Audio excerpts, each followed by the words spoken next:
Hello everyone, welcome to another video. बहुत ही ज़्यादा इंपॉर्टेंट वीडियो है और बहुत सारे लोग ये सवाल करते हैं हमारे से डेली बेसिस पे। बहुत ही मेजर इशू है लोगों का।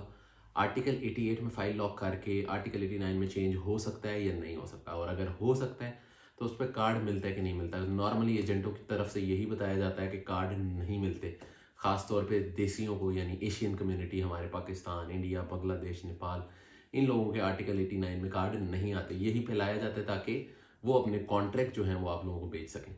आर्टिकल 89 क्या है? ये है सेल्फ एम्प्लॉयड एक्टिविटी की बेस पे आप अपना सेल्फ एम्प्लॉयड काम करें और अपना कार्ड लें। तो हम जब भी कोई न्यूज़ लेकर आते हैं आपके लिए, करेक्ट इन्फॉर्मेशन लेके आते हैं विद प्रूफ। तो आज हमारे साथ प्रूफ मौजूद है। काफ़ी टाइम से हम रिक्वेस्ट कर रहे थे नज़ीर साहब को कि हमें टाइम दे दें। कार्ड तो इनके पास है, लेकिन हम रिक्वेस्ट इनको कर रहे थे कि हमें टाइम दे दें इंटरव्यू का।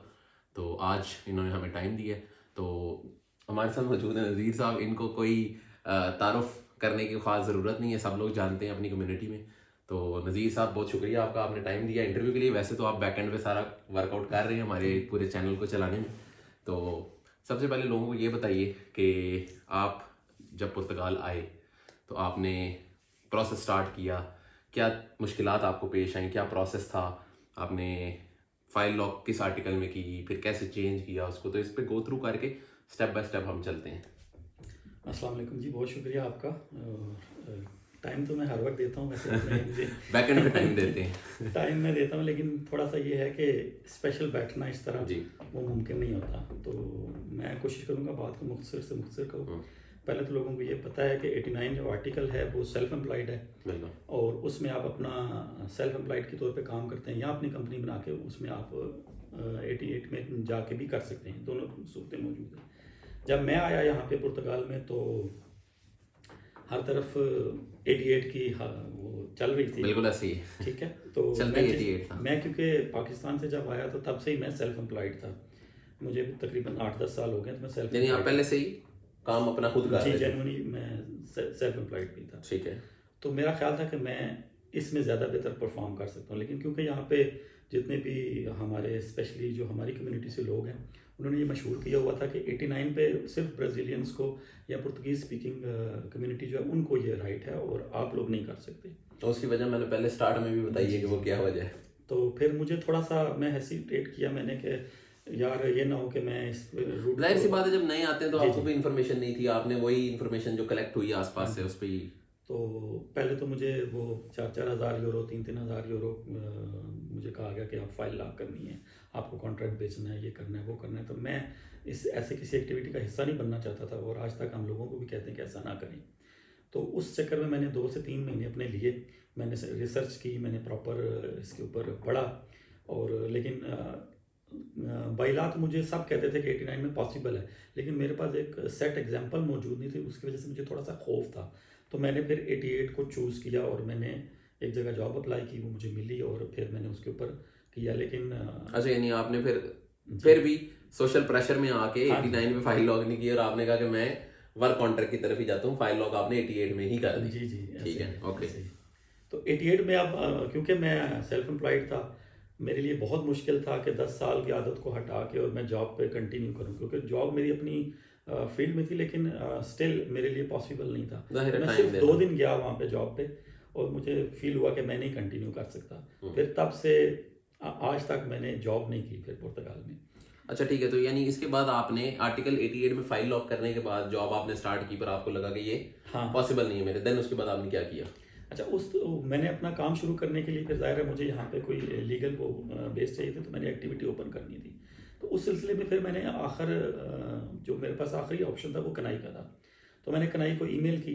अच्छा, लोगों को यहाँ पे गाइड करते चलें। कनाई जो है ये डिपार्टमेंट है पुर्तगीज गवर्नमेंट का, और ये इमिग्रेंट्स की हेल्प के लिए, उनकी इंफॉर्मेशन उनको प्रोवाइड करने के लिए, उनकी हेल्प आउट किसी भी किस्म की इंफॉर्मेशन के हवाले से, किसी भी इदारे की इंफॉर्मेशन के हवाले से बनाया गया है। आप लोग तमाम भी, अगर कोई भी आपके कन्फ्यूजन्स हैं, डाउट्स हैं, लीगल एडवाइस लेना चाहते हैं, तो आप कनाई में रब्ता करके वहाँ पे विजिट भी कर सकते हैं, उनको कॉल भी कर सकते हैं। हाँ जी तो आपने भी रब्ता जी, किया? मैंने रब्ता किया उनके ईमेल एड्रेस पे, और उन्होंने मुझे रिस्पॉन्ड किया क्विकली। और उन्होंने मुझे बताया कि आपको कोई मसला नहीं है, आप एक्टिविटी ओपन करें और आप 88 को 89 में कन्वर्ट कर सकते हैं। तो डाउट तो बहुत ही मेरा बड़ा सवाल था जहाँ जी पे आपको कंफर्मेशन कनाई से आई, जो एक हाँ जी ऑब्वियसली गवर्नमेंट डिपार्टमेंट है। हाँ जी। और उन्होंने मुझे खुद से फिर ये कहा कि आप एक्टिविटी खुद ओपन करना चाहते हैं या कि आप हमारी खिदमत लेना चाहते हैं। तो मैंने उन्हें कहा कि फिर आप मुझे अपॉइंटमेंट दे दें। उस वक्त अपॉइंटमेंट का भी काफ़ी मसला था, लेकिन उन्होंने मुझे 4 दिन बाद की अपॉइंटमेंट खुद से लेकर दी। और अच्छा, तो कनाई वालों ने फाइनेंस की अपॉइंटमेंट लेके दी, ये बहुत इंपॉर्टेंट चीज़ है। आप लोग बहुत से हमें क्वेश्चन करते हैं कि जी हम फाइनेंस की अपॉइंटमेंट कैसे लें, जी हाँ, तो कनाई वाले इस चीज़ में भी आपकी ये हेल्प कर हेल्प सकते करते हैं। हैं। बल्कि किनाई के अंदर ही फाइनेंस का डिपार्टमेंट है, यस, तो वहीं पे उन्होंने मुझे बुलाया और उन्होंने मेरी एक्टिविटी ओपन की, मेरे सारे डॉक्यूमेंट्स रेडी किए और मुझे सारी चीज़ें समझा दी कि ये काम आपने कहानी करना आपने है। उसके बाद 89 की एक्टिविटी जी मैंने ओपन, आपने अपने काम प्रॉपर्ली करने के लिए एक्टिविटी ओपन कर ली। जी अच्छा, आप जो हैं वो काम क्या करते हैं? सबसे पहले लोग ये कह रहे होंगे जी आप सेल्फ एम्प्लॉयड तो हैं, आप काम क्या करते हैं? दूसरी चीज़, आपके क्लाइंट्स जो हैं वो लोकल पोर्तुगीज़ हैं या फॉरेन है? ये बहुत बड़ा सवाल है एक, कि फॉरेन क्लाइंट्स के साथ हम कर सकते हैं या नहीं कर सकते, या 89 में भी लोकल क्लाइंट्स होने चाहिए, तो इस पे थोड़ा सा बताएं हमें। जी। काम मेरा आईटी का है, मैं प्रोग्रामर हूँ और मैं वेबसाइट्स डेवलप करता हूँ, बैकएंड प्रोग्रामर हूँ। लेकिन इसमें मैं एक चीज़ क्लियर कर दूँ कि ये हरगिज़ इसका ये मतलब नहीं है कि अगर कोई प्रोग्रामर नहीं है तो वो 89 में नहीं जा सकता। कोई एग्जैक्टली। भी बंदा जो सफाई का काम करता है, जो पेंट का काम करता है, वो सारे कोई भी काम जो आप खुद से कर सकते हैं वो 89 में अपना फाइल लॉक करके तो अपना काम स्टार्ट कर सकते कोई हैं। भी किसी किस्म का हाँ काम जी हो, आप वो चाहे पुर्तगाल में कर रहे हैं या अगर आप किसी फॉरेन क्लाइंट के लिए कर रहे हैं, तो ये सारी चीज़ें इसमें इन्वॉल्व होती हैं। बस मेन चीज़ आपको इसके लिए चाहिए होती है रिलेटेड एक्टिविटी। हाँ जी। ठीक है। अच्छा, इसमें फिर एक चीज़ और मैं क्लियर कर दूं कि मेरे जहन में एक और कन्फ्यूजन थी कि मैं फॉरेन क्लाइंट्स को बिल कर सकता यस। हूँ या नहीं कर सकता। तो इस सिलसिले में मैंने दोबारा कनाई से फिर रब्ता किया। तो अच्छा। उन्होंने बाकायदा कुछ टाइम लेने के बाद मुझे ये कंफर्म किया कि इसमें कोई प्रॉब्लम नहीं है, आप दुनिया में किसी भी जगह किसी को बिल कर सकते हैं, डिपेंडिंग अपॉन के आपकी जो एक्टिविटी की टाइप है वो रिमोटली मैनेज हो सकती है और वो रिलेटेड होनी चाहिए हाँ आपकी जी फील्ड से, और आप जी पुर्तगाल में लीगल लीगली टैक्स आप रेजिडेंट होने हाँ चाहिए। जी। ठीक है। तो ये मैंने फिर इस तरह काम शुरू किया और तो आपने कंफर्मेशन करके ये पूरा जी जी रिसर्च करके आपने ये काम किया, जी क्योंकि जाहिर है वो था। अच्छा, पेमेंट्स कैसे आप रिसीव करते हैं? पेमेंट्स मेरी देखें पुर्तगाल के अकाउंट में भी आती हैं और मेरी पेमेंट्स जो हैं जो ऑनलाइन बैंक अकाउंट्स होते हैं जैसे ट्रांसफर वाइज है या दूसरे आपके पास ऑप्शंस हैं, आप उसमें भी यानी ले आप कहीं पे भी ले सकते हैं और पोर्तुगीज हाँ अकाउंट जी, में भी ले और सकते उसको हैं। यहाँ पे आप अपनी इनकम को डिक्लेयर करेंगे। अच्छा, आप डिक्लेयर कैसे करेंगे? यानी वो आप उसको ग्रीन रिसीट इशू करते हैं या क्या क्या तरीकाकार है आपको, हाँ मतलब? जी, उसका बड़ा सिंपल सा प्रोसीजर है। आपको फाइनेंस का पासवर्ड आपके पास हो तो आप फाइनेंस के पोर्टल पे जाके ग्रीन रिसीप्ट्स अपनी इशू कर सकते हैं और वही अपने क्लाइंट को भेज दें। अब तो बड़ा आसान कर दिया हुआ है, बल्कि इंफॉर्मेशन देते जाते हैं लोगों को कि फाइनेंस की एप्लीकेशन है जी एप्लीकेशन एटी गो, आप वो करें और आप अपने ऑन द गो मोबाइल पे ग्रीन रिसीट्स इशू कर सकते हैं, जो बहुत ही इजी प्लेटफॉर्म दिया है उन्होंने। तो यानी आप ग्रीन रिसीट्स इशू करते हैं यहाँ पे रहते हुए। अच्छा, इसमें एक और सवाल है, आपने एक्टिविटी ओपन की तो जी बहुत सारे लोग कहते हैं जी पहला साल फ्री है जी, ठीक है, बिल्कुल तो आपने टैक्स जमा कराए कि नहीं कराए? कितने टैक्स दिए आपने?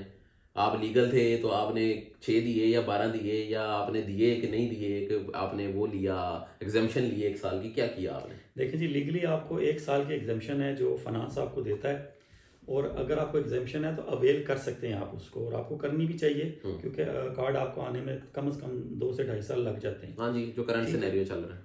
तो एग्जाम्पशन का ये मतलब भी नहीं है कि अगर आप आपको एग्जाम्पशन है और इस साल के अंदर अंदर आपके फिंगर्स आ गए और आपने टैक्स नहीं दिया हुआ तो आपको कार्ड नहीं मिलेगा, ऐसी कोई बात नहीं है। ऐसा नहीं है। बेसिकली जो लॉ है वो ये कहता है कि आपको सोशल सिक्योरिटी के साथ रेगुलर रहना है 12 महीनों के लिए, या जो इलीगल बंदे एक बहुत आते हैं इंपॉर्टेंट या- आपने टेक्निकल बात की है जो लोगों को समझ नहीं आएगी, ना एजेंट समझने देंगे। तो आपको अगर एग्जाम्पशन है तो आप कंटिन्यू करें, आप अपनी एग्जाम्पशन लें। मेरे से ये गलती हुई, मैंने एग्जाम्पशन नहीं ली।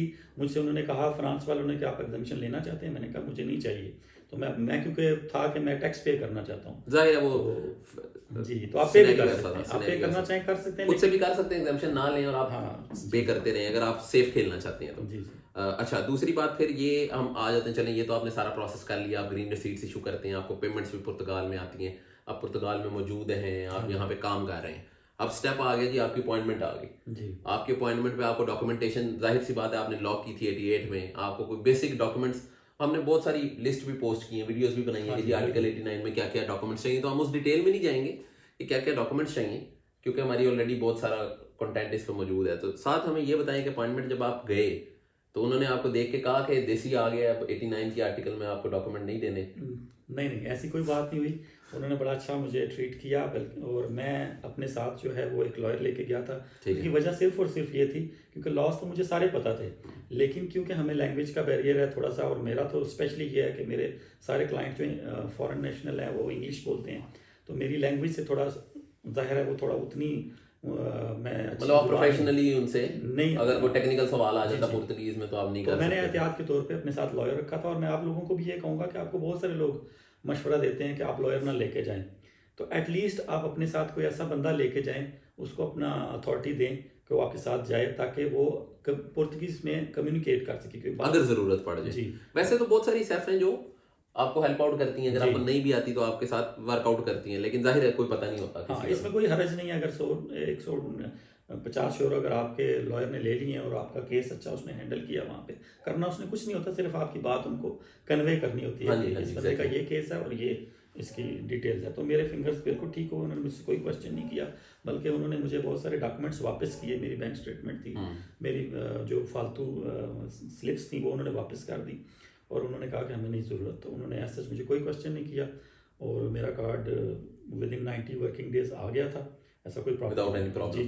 तो यानी अब आपके पास पुर्तगीज रेजिडेंट कार्ड, यानी अब तो नहीं, मतलब पहले से ही है, पर आर्टिकल 89 में है। हाँ जी, being a Pakistani, being a desi या being a Asian self employed पे आपने अपना स्पेशल मेन चीज आर्टिकल 88 से 89 में चेंज करके, फाइल लॉक थी 88 पे, कार्ड मिला 89 में, तो सिर्फ लीगल डॉक्यूमेंटेशन कंप्लीट थी, टैक्सेस कंप्लीट थे, जो जो रिक्वायरमेंट्स थी वो पूरी थी, पुर्तगाल में मौजूद थे, ठीक है, लीगल काम कर रहे थे, और आपने डॉक्यूमेंटेशन सबमिट की, उन्होंने आपसे कोई स्पेशल क्वेश्चंस नहीं किए, कोई आपको कोई एक्स्ट्रा डॉक्यूमेंटेशन नहीं मांगी, बेसिक जो डॉक्यूमेंट्स 89 में चाहिए होती है वो आपने सबमिट की। देखें, इसमें मैं एक चीज़ और क्लियर करूँ कि अक्सर लोग सवाल हमसे करते हैं, आपको भी पता है शेख साहब, कि जी कितने टैक्स देने हैं। हाँ, ये बहुत ही बड़ा सवाल है। हाँ जी, टैक्स जितने अरसा आपने काम किया, जो आपने इनकम ली है पुर्तगाल के अंदर, चाहे वो पुर्तगाल के अंदर ऑटोमेटिकली उस पर आपको टैक्स पे करना है। तो मैंने कभी भी नागा नहीं किया, अनलेस कि मैं पुर्तगाल में नहीं हूँ और मैं काम नहीं कर रहा,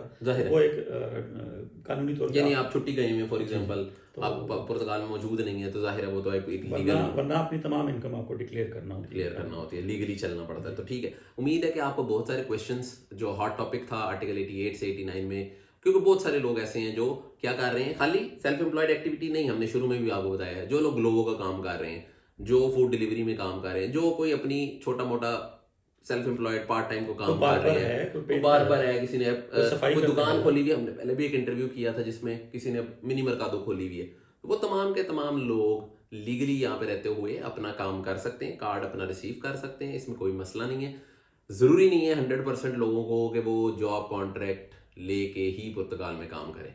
तो उम्मीद है आपको ये क्लियर हुआ होगा। हमारे तमाम के तमाम सोशल मीडिया चैनल्स, बहुत अरसे बाद हम यूट्यूब पे भी वीडियो बना रहे थे, तमाम के तमाम सोशल मीडिया चैनल्स, हमारा फेसबुक ग्रुप पुर्तगाल इमिग्रेशन न्यूज़, इसके साथ हमारा टिकटॉक चैनल है पुर्तगाल इमिग्रेशन न्यूज़, हमारी वेबसाइट www.portugalimigration.news.com, और इसके साथ हमारा इंस्टाग्राम चैनल है portugal.immigration.news।